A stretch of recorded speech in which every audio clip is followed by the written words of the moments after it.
오늘 우리는 다윗의 시편을 가지고 은혜에 대해서 이야기하려고 합니다. 은혜하면 제 머릿속에 떠오르는 영화 한 편이 있습니다. 여러분들도 아마 다 보셨을 것 같아요. 피터 셰퍼라는 사람이 쓴 시곡을 밀로스 포먼이라는 감독이 만든 영화입니다. 1984년도에 작품이 이제 오픈했는데, 개봉했는데 2006년에 재개봉되었어요. 그 영화의 제목은 아마데우스라는 영화입니다.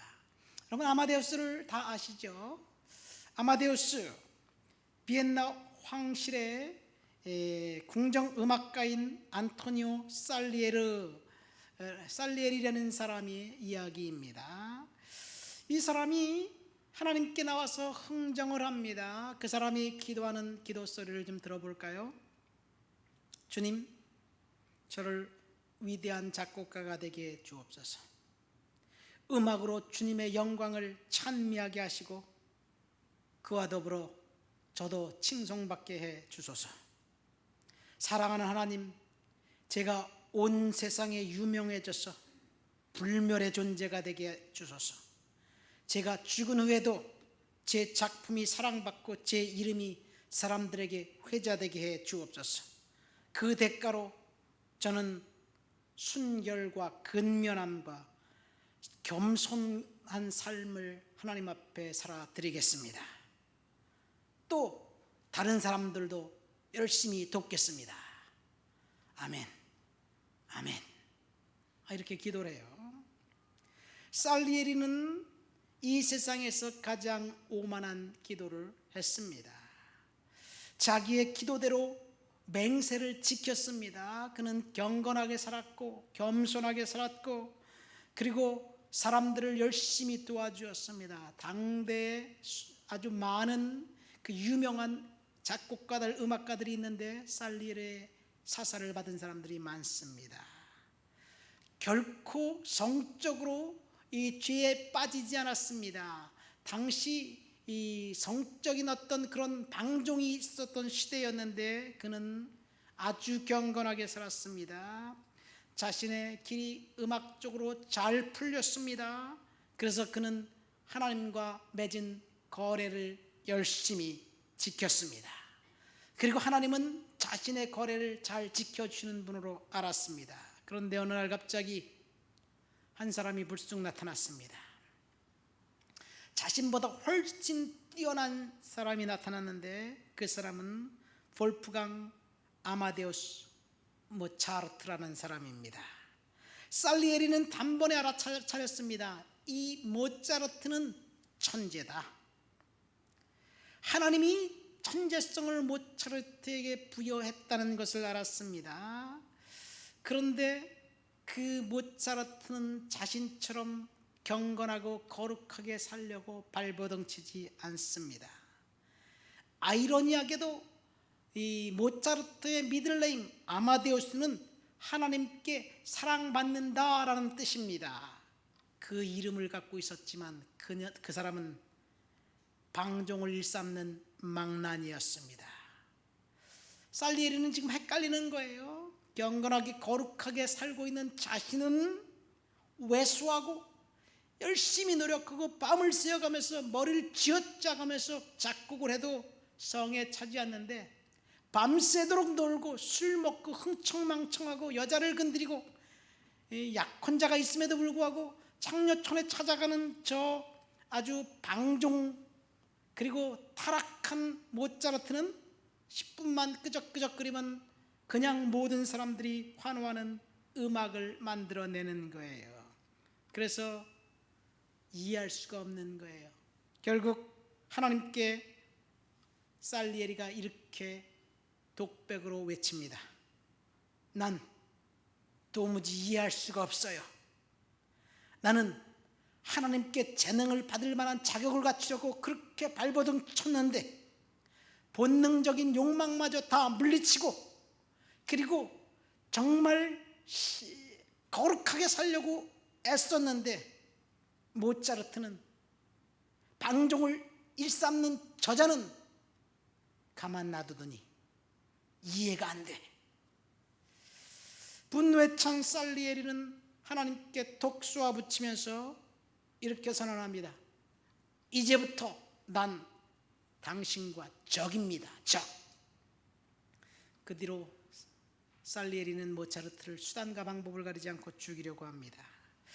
결국 원한과 증오에 가득 찬 살리엘이 절망이 그를 삼켜버리고 말았습니다. 그토록 자기가 지키려고 애썼던 순결과 자선과 근면은 하나님께 충성한 것이 아니라 사실은 자신을 위해 한 것이었습니다. 하나님 앞에 희생한다고 했지만 사실은 희생한 것이 아니라 자기 자신을 위해서 한 일이었습니다. 돈과 명예를 얻기 위해서 한 것이었어요. 살리에리는 모차르트 그자가 나타나고 난 다음에 나는 엉망진창이 되고 말았어 라고 이야기합니다. 여러분, 점잖고 도덕적인 살리에리, 속되고 부도덕한 모차르트, 누가 더 사악한 사람인가요? 사실은 종교와 담을 쌓았던 아마데우스 모차르트는 그는 하나님의 사랑이라는 이름을 갖고 있었지만 결국 사실은 하나님으로부터 더 멀어진 사람은 살리에리였습니다. 우리는 때때로 이렇게 생각합니다. 내가 그토록 열심히 주님 앞에 충성했건만 내가 그만큼 했으면 됐지, 뭘 더 하나님이 바라시는 겁니까? 더 나은 삶, 축복이 있다면 지금 내가 받아야 될 그런 당위성, 하나님이 나에게 주셔야 될 의무가 있지 않나요? 그렇게 생각할 수도 있습니다. 우리는 지금 은혜에 대한 이야기를 하고 있습니다. 한마디로 말해서 은혜는 우리가 기여한 만큼 받는 것이 아니에요. 은혜는 우리의 기여와 상관없이 그냥 거저 공짜로 하나님이 주시는 것입니다. 우리가 종교적이고 도덕적인 삶을 살았기 때문에 살리에리처럼 거룩하게 살려고 발버둥 쳤기 때문에 하나님이 우리에게 은혜를 주시는 것이 아니라 하나님이 그냥 주시는 거예요. 살리에리는 자신의 행위로 은혜를 사려고 했습니다. 그런데 사실은 자신의 행동 그것으로 하나님께 빚을 지우고 하나님으로부터 뭔가 받아내려고 했어요. 그러니까 그 자신이 하나님 자리를 대신 차지하고 있었습니다. 여러분, 우리는 지금 은혜에 대한 이야기를 하려고 합니다. 은혜는 하나님이 공짜로 주시는 거예요. 가만히 생각해 보세요. 예수님이 십자가에 못 박혀 달려 돌아가셨어요. 우리가 요구했나요?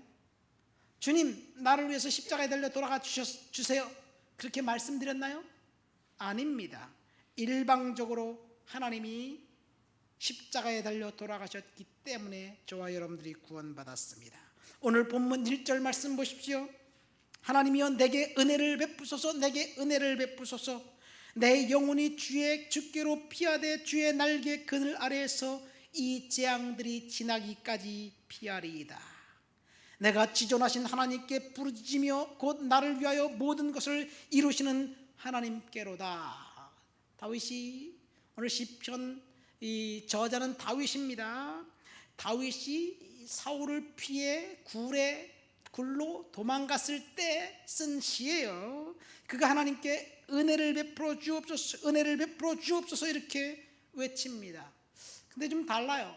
생각해 보세요. 은혜는 내가 하나님 앞에 요구한다고 주시는 것이 아니라고 말씀드렸어요. 근데 오늘 성경엔 하나님 은혜를 주시옵소서 그렇게 외칩니다. 사실 우리가 읽은 개역개정 성경 은혜 주시옵소서 그렇게 번역되어 있는데 이 부분만큼은 잘못되어 있어요. 영어 성경에 보면 Oh Lord, Oh God, mercy on me 그렇게 말했어요. 무슨 말이냐면 나에게 긍휼을 베풀어 주옵소서. 예? 우리가 그 성경 번역된 개역개정판 이전에 한글 개역판 성경에 보면 이렇게 되어 있어요. 하나님이여 나를 긍휼히 여기시고 나를 긍휼히 여기소서. 내 영혼이 주께로 피하되 주의 날개 그늘 아래에서 이 재앙이 지나기까지 피하리이다. 내가 지극히 높으신 하나님께 부르짖으며 곧 나를 위하여 모든 것을 이루시는 하나님이로다. 그러니까 사실 여기서 말하는 은혜는 긍휼입니다. 긍휼을 베풀어 주옵소서, 긍휼을 베풀어 주옵소서, 그렇게 다윗이 요구한 거예요. 그러니까 은혜는 마땅히 받아야 할 그 벌을 하나님이 받지 않게 하시고, 그리고 하나님이 일방적으로 주시는 것이 은혜라면 하나님이 상상할 정도로 수 없을 정도로 우리를 치근히 여겨주시는 것이 긍휼입니다. 지금 다윗은 하나님의 보호하심이 필요합니다. 하나님의 긍휼하심이 필요합니다. 보호해달라고 지켜달라고 절박하게 매달리는 다윗에게 필요한 것은 사실은 긍휼이었고 자비였습니다. 오늘 이 말씀을 준비하면서 하나님 앞에 절박한 마음을 갖고 매달리는 사람은 다윗뿐만이 아니라 저와 여러분들도 동일하다는 생각을 해봅니다. 그렇지요? 하나님께서 우리들에게 절박한 그대로 우리에게 응답해 달라고 지금 우리가 원하고 기도하고 있습니다. 그래서 우리는 은혜를 갈망하면서 믿음으로 살아가는 하나님의 백성들이 될 줄을 믿습니다. 오늘 다윗이 사울을 피해 도망다니면서 굴에 있을 때 쓴 시라는 제목이 달려 있습니다. 지금 다윗은 절박한 상황입니다. 아주 처절합니다. 얼마나 절박한 상황인지 3절 말씀을 보세요. 성경 말씀을 펴고 3절 말씀 보십시오. 거기 뭐가 나옵니까? 나를 삼키려는 자의 비방이라는 말이 나옵니다. 원수들이 다윗을 죽이려고 추적하는 모습입니다. 4절 말씀 볼까요? 우리 4절 말씀을 다 같이 한번 읽어봅시다. 내 영혼이 사자들 가운데 살며 내가 불사르는 자들 중에 누웠으니 곧 사람의 아들들 중에라. 그들이 이는 창과 화살이요 그들의 혀는 날카로운 칼 같도다. 여기서 여러분 무엇을 발견했습니까? 내 영혼이 사자들 가운데 살며 내가 불사르는 자들 중에 누워있다.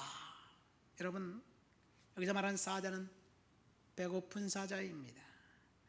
다윗이 오랫동안 도망다녔던 광야, 그 광야는 맹수들이 우글거렸습니다.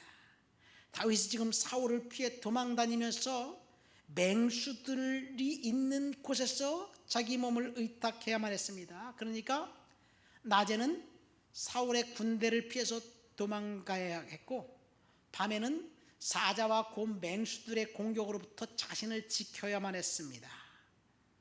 배고픈 사자가 얼마나 사나운지 다윗은 이미 알고 있었습니다. 사무엘상 17장에 보면 소년 다윗이 사울 왕에게 가서 이 골리앗과 싸우겠다고 이야기합니다. 그러니까 사울 왕이 뭐라고 말합니까? 야야야 아서라, 너 같은 얼라가 무슨 저 장수를 싸울 수 있겠다고 그렇게 덤벼드냐. 그러니까 이 다윗이 이렇게 이야기합니다. 이 사무엘상 17장에 보면 내가 아버지의 양을 지킬 때 사자나 곰이 와서 양떼에게 새끼를 물고 가면 내가 따라가서 그것들을 치고 그 입에서 새끼를 건져내었고, 그것이 나를 해하려고 덤비면 내가 그의 수염을 잡고 쳐 죽였습니다. 아버지 양떼를 질 때 사자와 곰의 공격이 항상 있었던 것을 알았어요. 그러니까 이 다윗은 그 광야에 사나운 맹수, 배고픈 사자가 얼마나 잔혹한지 알았습니다. 그런데 그런 사자와 그리고 나를 불사르는 자 중에 누웠더니, 이 불사르는 자라는 말은 무슨 말이냐면 그 뒤에 보면 창과 화살과 날카로운 칼로 무장한 사람이에요. 다윗이 있다라고 생각하면 불부터 쏴지르는 거예요. 그러면 거기 있는 사람들 몽땅 도망가든지 죽잖아요. 도망가면 화살로 죽이고 불 쏴질러서 죽입니다. 그러니까 얼마나 참혹했는지 다윗은 사울을 피해 도망갈 수 있는 방법은 단 1도 없었습니다. 6절에 보세요. 다윗을 추격하는 자들이 그물을 치고 웅덩이를 파놓았습니다. 그리고 다윗을 향해서 점점 좁혀옵니다. 다윗은 지금 도관에 든 쥐입니다. 참혹한 상황 전후 좌우 어디를 봐도 다윗 편에서 인간적인 희망은 없었습니다. 이것이 다윗이 처한 상황입니다. 이때의 상황이 사무엘상 18장부터 20장까지 나와 있습니다. 이 세 장에 다윗이 6번이나 사울 왕을 피해서 도망 다녔던 것이 기록되어 있습니다. 3번은 사울 왕이 다윗을 초대해서 식사하다가 갑자기 마음을 변해서 다윗을 향해서 창을 던졌어요. 그런데 3번씩이나 번번이 사울이 던진 창이 빗나갔습니다. 사울은요 용사였어요. 장수였습니다. 그는 창 던지기 선수였습니다. 창을 던지면 백발백중 적에게 맞췄습니다. 그런데 가까이에 있는 다윗에게 창을 던질 때마다 빗나간 것은 하나님이 그렇게 하신 거예요. 2번은 딸들과 결혼시켜 주겠다고 그리고 블레셋 사람들의 손에 죽이려고 합니다. 그런데 번번이 사울은 살아 돌아왔습니다. 이렇게 6번의 시도가 끝나자 이제는 대대적으로 사울을 죽이려고 암살단을 보냈습니다. 4절 말씀 보세요. 그들의 창과 활 그리고 날카로운 칼은 암살단의 무기입니다. 사울이 군대를 동원해서 다윗을 샅샅이 뒤져서 찾으려고 했을 때 꼼짝없이 죽을 수밖에 없는 운명이었지만 그는 하나님께 은혜를 갈망했고 하나님께 긍휼을 구했고 하나님께 부르짖었습니다. 그래서 하나님이 보호해 주셨어요. 다윗의 고백은 그럼에도 불구하고 하나님은 나의 구원자가 되신다는 고백입니다. 여러분 대략 15년에서 18년 정도 동안 다윗이 광야로 쫓겨나서 도망자 신세가 됐습니다. 이때 다윗은 문제를 바라보지 않고 하나님을 바라보았습니다. 이것이 다윗을 통해서 저와 여러분들에게 주는 첫 번째 교훈입니다. 여러분은 문제가 많은 세상에 살고 있습니다. 역경과 고난이 우리를 침범해서 우리를 쓰러뜨릴 수밖에 없는 그런 상황입니다. 그런데 다윗처럼 문제를 바라보지 마시고 하나님을 바라보시기를 예수님의 이름으로 축원드립니다. 문제를 바라보면 절망뿐이에요. 그러나 하나님을 바라보면 그 문제 속에서도 하나님의 보호하심과 하나님의 함께하심을 느끼게 될 수 있을 줄을 믿습니다. 다윗이 경험했던 문제, 참혹한 상황, 그것은 사실 축복이었습니다. 문제를 바라보면 낙심하게 됩니다. 낙심하게 되면 절망하게 되고 절망하게 되면 자포자기하게 됩니다. 누구든지 문제를 갖고 있습니다. 그러나 무엇을 바라보느냐에 따라서 인생이 달라집니다. 다윗처럼 하나님을 바라봅시다. 다시 사울이 다윗에게 암살단을 보냈을 때의 상황을 볼까요? 다윗이 사울이 보낸 암살단과 싸워서 이길 확률은 제로였습니다. 사울이 군대를 동원해서 다윗을 잡으려고 했는데 결과적으로는요 사울은 실패했고 다윗은 승리했습니다. 오히려 사울이 다윗을 죽이려고 했는데 다윗이 사울을 죽일 수 있는 절호의 찬스 2번이 있었고 그 2번을 다윗은 하나님 앞에서 포기했습니다. 한 번은 사울과 그의 부하 장수 아브넬이 다윗을 쫓아 다니다가 밤에 잠이 들었습니다. 그런데 그 잠든 사이 다윗이 아비새를 데리고 사울 왕 곁으로 가서 깊이 잠에 떨어진 사울과 아브넬을 죽이지 않고 창자로 하나만 싹 들고 왔습니다. 이때 아비새가 다윗에게 말하죠. 당장 내가 죽여버리겠습니다. 그러니까 다윗이 아주 중요한 말을 합니다. 여호와의 기름 부음 받은 자를 내가 죽이는 것을 하나님이 금하셨다. 그래서 사울의 창과 물병만 가지고 돌아와요. 그 다음날 날이 밝자 다윗이 사울 왕에게 소리칩니다. 아브넬을 책망하면서 아브넬아, 내가 정신 있는 놈이냐? 왕을 지킨 놈이 어떻게 잠만 쿨쿨 자느냐? 여기 내 죽은 사울 왕의 창이 있고 물병이 있다 갖고 와라. 그러니까 사울이 다윗에게 사과를 합니다. 그 앞에 한 번 더 사울을 살려준 적이 있습니다. 그것은 엔게디 광야에서 병사들을 동원해서 사울이 샅샅이 다윗을 뒤지고 있는데 다윗이 굴 속에 숨어 있었어요. 이제 꼼짝없이 죽게 되었습니다. 그런데 하나님이 그 순간 사울이 어떤 일이 있었다고요? 똥이 마려워갖고 갑자기 그 굴 속에 들어온 거예요. 얼마나 힘쓰고 애써서 용변을 받는지 다윗이 살짝 가서 옷자락을 베어가는 것도 몰랐습니다. 만약 사울이 설사가 나지 않았다면 횃불을 들고 그 굴을 점검하면서 몽땅 잡아 죽였을 거예요. 여러분, 이런 상황을 오늘 본문 6절은 이렇게 다윗이 고백하고 있습니다. 우리 한번 6절 말씀을 읽어볼까요? 그들이 내 걸음을 막으려고 그물을 준비하였으니 내 영혼이 억울하도다. 그들이 내 앞에 웅덩이를 팠으나 자기들이 그 중에 빠졌도다. 무슨 말입니까? 그물을 치고 웅덩이를 파서 다윗을 죽이려고 했는데, 사울이 군대를 동원해서 다윗을 죽이려고 했는데 오히려 사울이 웅덩이에 빠졌다고, 오히려 다윗이 사울을 죽일 기회가 있었는데 살려주었다는 이야기입니다. 여러분, 만약 저와 여러분들에게 이런 일이 있다면 어떻게 할까요? 원수가 외나무 다리에서 만났다 그러면 당장 원수를 갚겠지요. 원수 갚음을 하나님께 맡겼던 다윗, 정말로 대단합니다. 그래서 다윗은 하나님이 그를 축복하고 들어쓸 수밖에 없었습니다. 여러분, 그러니까 지금 저와 여러분들이 경험하고 있는 황당한 일, 당황스러운 일, 잔혹한 일, 겪지 않아도 될 일, 그런 일들을 하나님께서 저와 여러분들에게 복 주시려고 허락하신 거예요.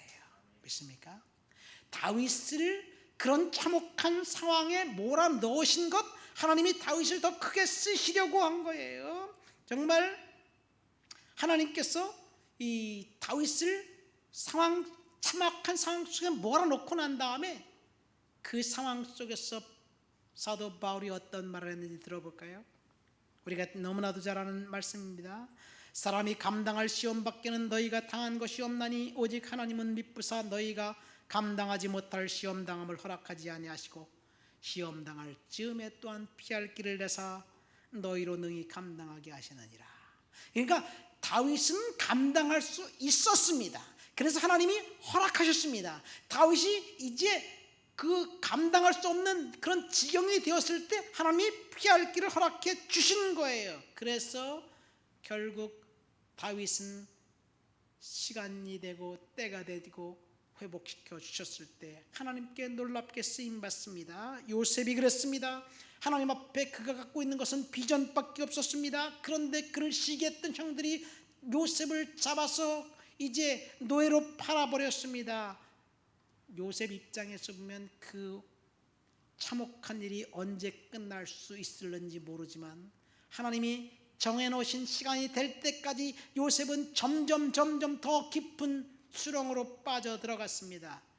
그러나 하나님의 때가 되자 파렴치한 강간범에서 당시 세계 슈퍼파워 애굽의 서열 넘버 2가 되었습니다. 여러분, 다윗이 고난 당한 것 하나님이 허락하신 거예요. 이때 이 상황을 진 에드워드라는 사람이 쓴 책 세왕 이야기에 보면 이렇게 기록되어 있습니다.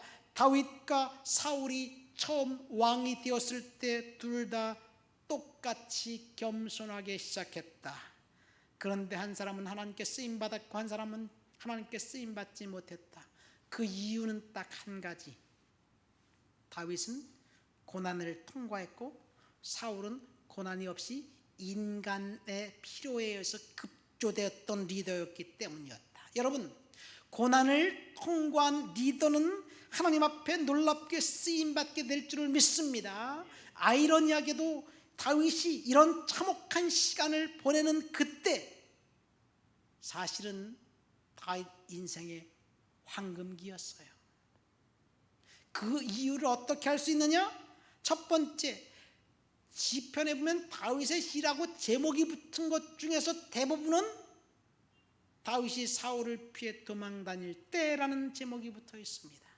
그러니까 참혹한 시간에 다윗은 그 처절한 것을 곱씹으면서 하나님을 바라보고 하나님의 은혜를 경험합니다. 두 번째, 다윗은 그 시간, 참혹한 시간에 자신의 인생의 동반자, 동역자들을 만납니다.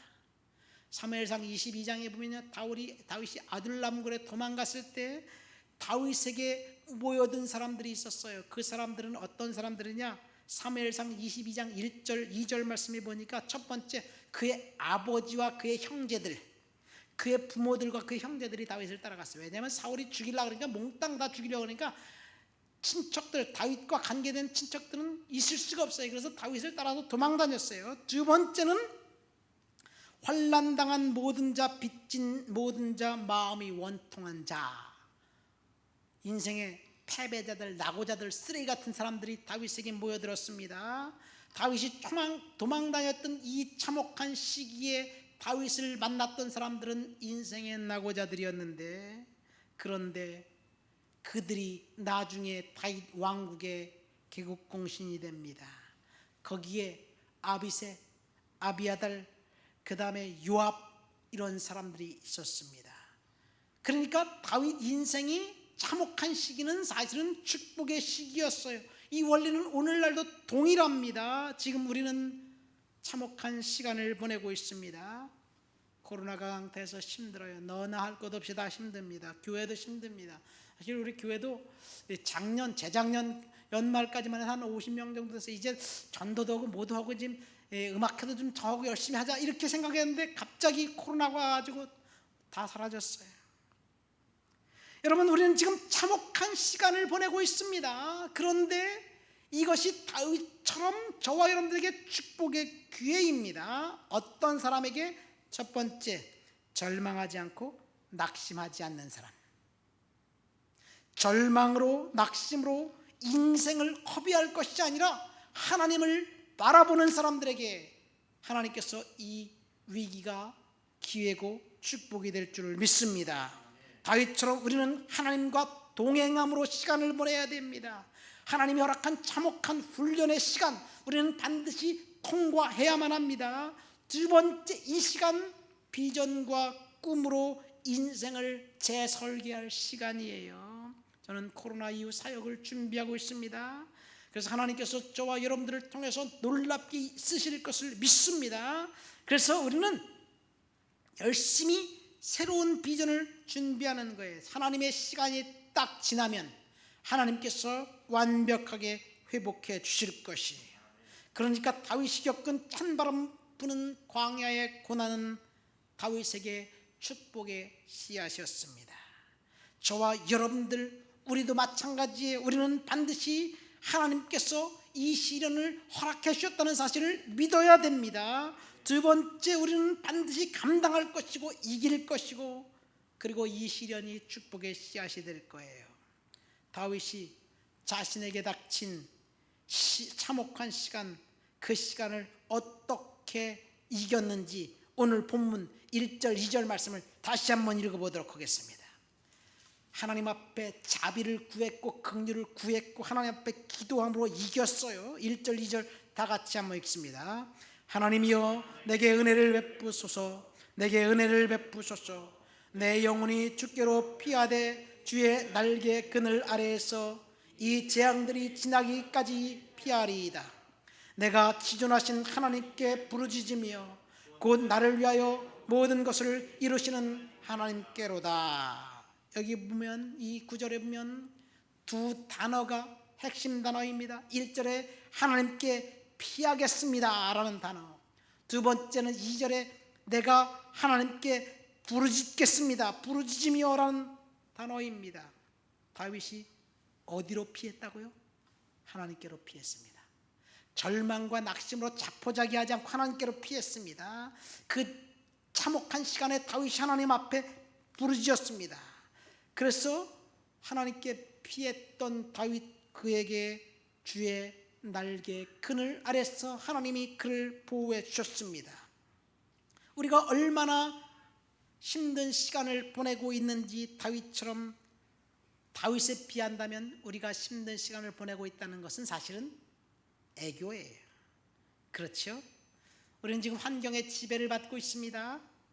환경이 힘들고 어렵고 자포자기할 수밖에 없는 환경이 우리를 엄습해도 환경의 지배가 아니라 하나님의 지배가 저와 여러분들이 있게 되시기를 예수님의 이름으로 축원드립니다.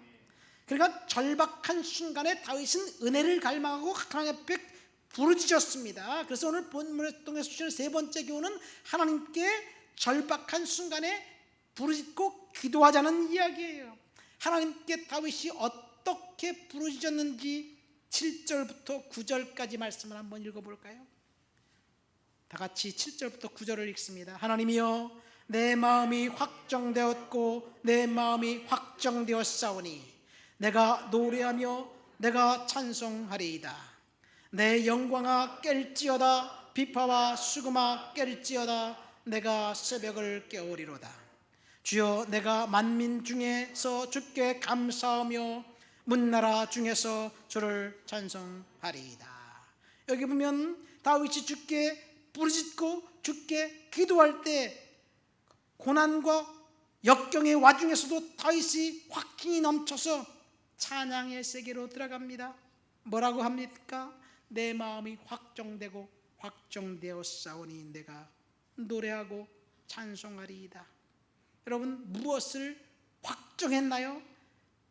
9절 말씀에 보니까 하나님을 찬양하기로 결단했습니다. 하나님께 감사하기로 결정했습니다. 고난과 역경이 그를 지배할 때 자포자기하기로 결정한 것이 아니라 하나님께 감사하고 찬양하기로 결정한 거예요.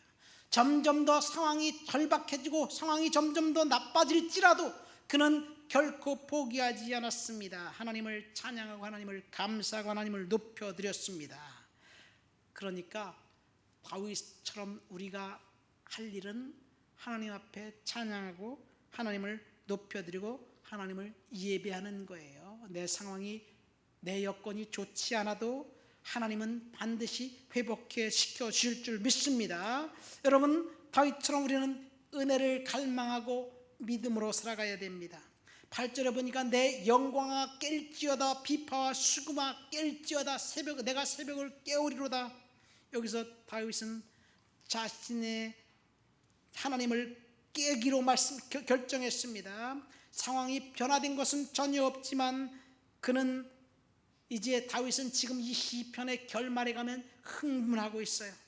하나님 앞에 나가서 하나님에 대한 생각으로 가득 차 있습니다. 상황이 절박하고 열악하지만 자신을 깨우고 비파와 수금을 깨우고 그리고 심지어 새벽을 깨우기까지 10절 11절 말씀 보니까 다윗이 그뿐 아니라 이 세상까지 깨우기로 결정합니다. 여러분, 말씀을 맺습니다. 우리는 다윗의 시를 통해서 은혜를 갈망하라는 제목으로 은혜를 받았습니다. 본문 1절 말씀에 보니까 내게 은혜를 베푸소서, 하나님은 내게 은혜를 베푸소서 외칩니다. 다윗이 외친 은혜는 긍휼과 자비를 요청하는 거예요. 은혜와 긍휼은 매우 유사합니다. 은혜는 벌 받아야 마땅할 사람을 하나님이 벌 주지 않는 것이 은혜입니다. 긍휼은 하나님이 상상할 수 없을 정도로 지근히 여겨서 우리들에게 필요한 것을 공급해 주시는 것을 이야기합니다. 지금 다윗은 절박한 상황 가운데 긍휼을 베풀어 달라고 요청하고 있습니다. 오늘 저는 다윗을 통해서 세 가지를 이야기했습니다. 첫 번째, 다윗이 사울을 피해 이 광야 저 광야 도망 다니는 신세였지만 다윗은 문제를 바라보지 않았다. 무엇을 바라봤다고요? 하나님을 바라보았다는 얘기예요.